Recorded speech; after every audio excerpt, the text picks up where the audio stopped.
Hey everyone, welcome to the channel. My name is Y, short for Yi, and this is episode 1. Today I'm going to share with you how I was able to resign from my 6-figure IT job to chase entrepreneurship, and then somehow I ended up in the real estate investing industry. I will also share with you how I was able to acquire my first Airbnb short-term rental property and book $35,000 worth of reservations within the first 2 weeks of listing my property on Airbnb. How did I get into real estate? It all started back in March of 2019 when my family and I decided to take a vacation to Thailand.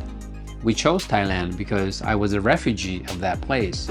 In the early 80s, my parents migrated us from Laos to Thailand due to the Vietnam War.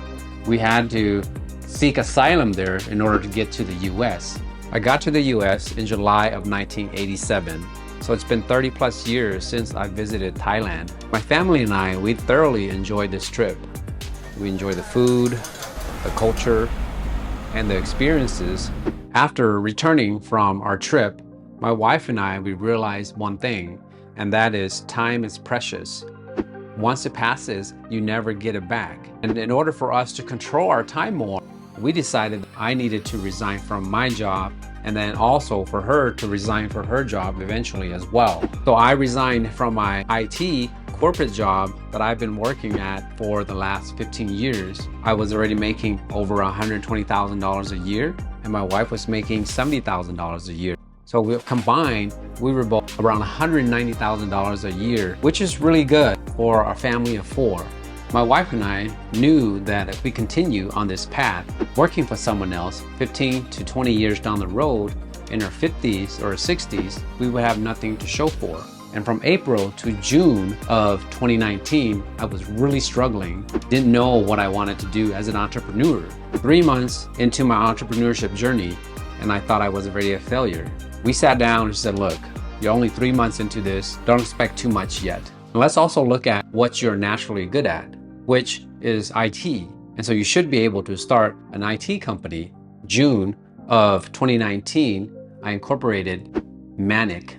It's an IT consulting company and a branding company. The first 3 months of starting that company was really hard as well. It was not easy. I had 0 clients and I had $0 made. Thinking I'm a failure 6 months into my entrepreneurship journey. These things take time. You have to put yourself out there. You have to go out there and meet people and tell people what you're passionate about and what you do. Stop trying to sell your services. Just talk to people and build a relationship with others. And the rest should take care of itself. I spent the next 3 months building relationships, building my network, and going out in the community and making connections. And I still made $0 and had 0 contracts, no clients whatsoever. Imagine the toll that takes on an individual. It was tough for me. I had thoughts about going back to just working and just calling it quit. But my wife wouldn't have it. She said, look, you spent all this time, 9 months, building your habits, building your network, building your relationships already. Why are you gonna throw all that away? Keep going. You have to be mentally tougher. But without my wife, I wouldn't be in this position today, be able to control my time more and spend more time with my family. And finally, scored my first contract in December of 2019. To me, it was a good sized contract. It was about $15,000. It took us about a month and a half to finish the project. The ball started rolling for all the contracts. They started coming in. Once I got the first one, I was able to get the second one easily, the third one, fourth one, and now we were having multiple contracts in a month. But it came that dreadful month of March 2020. It was the height of COVID-19. President Biden had called everyone to go home, shut down all businesses.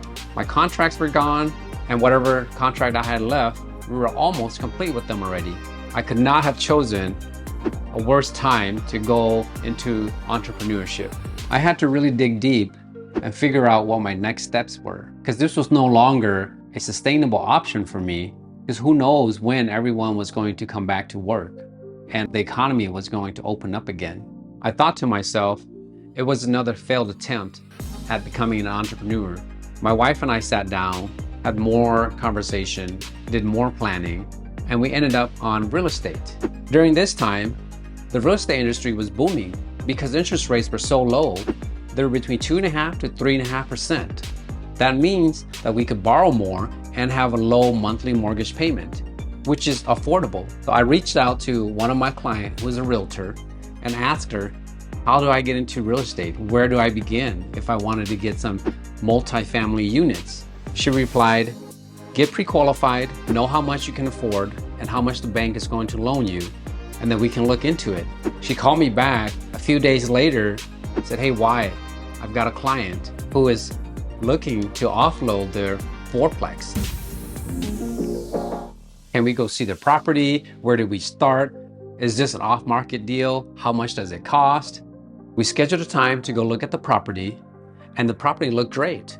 It had good cash flow. The current owners weren't even charging market rate for their rental units.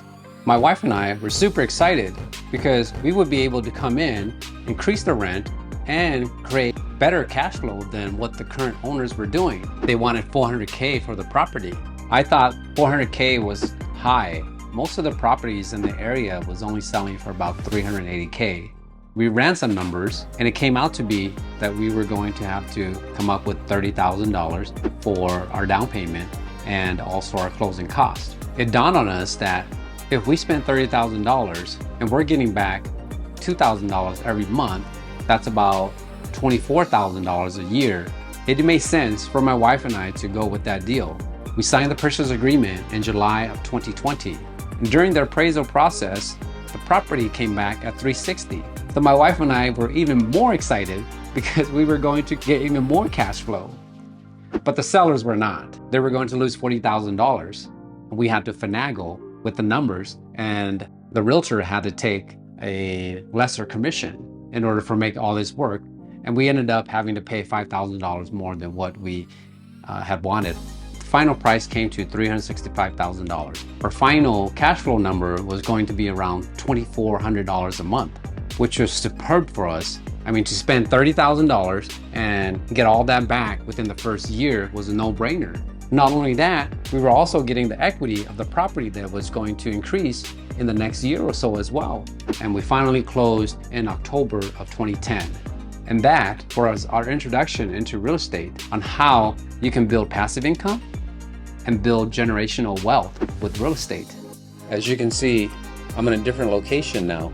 I was at the treehouse yesterday, my first Airbnb property. I couldn't finish the shoot and needed to get out because guests were going to check in soon. That place is so popular, it's been booked out for the next 2 months. Getting back to my story of how we got into real estate, a couple months into managing that property, learning about real estate and figuring out how everything works, I built the confidence and the want to continue expanding my real estate empire. I started looking in real estate in areas that I have roots in, which is Minnesota and Arkansas. Minnesota was out of the question just because the prices were so high and I couldn't really find any deal that made sense. And so I started looking in Arkansas. I found 2 deals simultaneously, a commercial land, 32 acres at the border of Oklahoma and Arkansas in that northwest corner. I also found a single family home that my family really liked and my wife fell in love with. My wife and I thought these were great deals and it would add to our real estate portfolio. So we decided, why don't we just move to Arkansas to that single family and take advantage of the real estate at its highest point, and also because she was able to work from home remotely permanently. I decided to sell our home by owner. We didn't solicit a service from a realtor because we felt like it wasn't needed at this time. Not to say that they weren't valuable, but because the market was so high and the buyer ratio to the seller ratio was 20 to 30 to 1. And so we had the advantage as sellers. It only made financial sense to take the for sale by owner route. There were lots of things to learn and lots of hiccups along the way as well. But I learned a lot and I enjoyed it. I was able to sell that property for $340,000 and we profited $170,000. We turned that into 2 separate properties, a commercial land and also a single family home. So in the height of a pandemic, I was able to acquire a quadplex, a commercial land, and another single family home. Not only that, moved my family from Minnesota to Arkansas. My family and I moved to Arkansas March of 2021. After settling in, we finally had the chance to go and explore the area. I noticed there was quite a few tourists in the area. It turns out this Northwest Arkansas area has the best mountain biking trails in the world because Walmart had poured so much money into the area. And so it's a little gem place not a lot of folks know about. I also realized there are opportunities for Airbnbs here, and I started looking into that. I remember seeing this one particular home in a subdivision that was very well put together, had good furniture, good colors, perfect for Airbnbs. But after looking at the property, there were way too many buyers, and I knew there was going to be a bidding war. When I left the property, drove down the rolling hill, I saw a treehouse on the right. It was very picturesque. It was built into the trees. It was not on stilt like a lot of the regular treehouse that I've seen. It also had a really nice pool, very nice driveway, a very nice pool house. Everything was done really well. I wanted to find out why that owner decided to build a treehouse right in the middle of the subdivision. But as I went to knock, there was no one there, no answer, so I left it at that. The second time I went back to the treehouse was because a good investor friend was in town. This investor had called me to see how I was doing. So he wanted to see what I was doing and what I was up to. He said he wanted to come visit me. I said, sure, come on by. When he came here, I took him around the area, showed him the region. I wanted to go see the treehouse again. And as luck would have it, when we got there, the owner was there. I was able to talk to him, find out more about why he built that property in the middle of the subdivision, in the middle of a city. I found out that he was interested in renting that property on Airbnb. At that time, he had someone that was going to help him list the property. A month after my investor friend left, I decided to follow up with the treehouse owner again, and that was May of 2022. It turns out they had listed the property on Airbnb for the last 3 weeks already, and they didn't get much bookings at all. There was only 3 reservations. I thought to myself, a property this beautiful shouldn't take that long to get fully booked. I talked to the owner and asked if he wanted to partner up. I can ensure that his property gets booked 70% of the time. I started putting together an entirely new listing for the property. It took me about 2 weeks to get done. So by the middle of May, I had the property up on Airbnb again. And within that first 2 weeks, we were starting to get bookings. And by the 3rd week, we were fully booked for June and July and some of August already. Let's dive into the numbers. If you look into the month of May, and this is net earnings, this is $3,422 that's already paid out. And if you look, we have 7 nights booked, 47% occupancy rate since I listed it on Airbnb, and our cleaning fees were $525. Let's go into June. We've had $9,780 of booked reservations. We're booked 22 nights, and we are at 92% occupancy rate. And for the month of July, we are booked $13,056, and that's 26 nights, and that's a 96% occupancy rate. And we'll have cleaning fees about $1,550. And let's look into August of 2022. We've already booked $8,065 for that month. We're 17 nights booked, 14 nights unbooked, and we are at 55% occupancy rate now. Cleaning fees of $850. And for the month of September, we've already booked $4,735.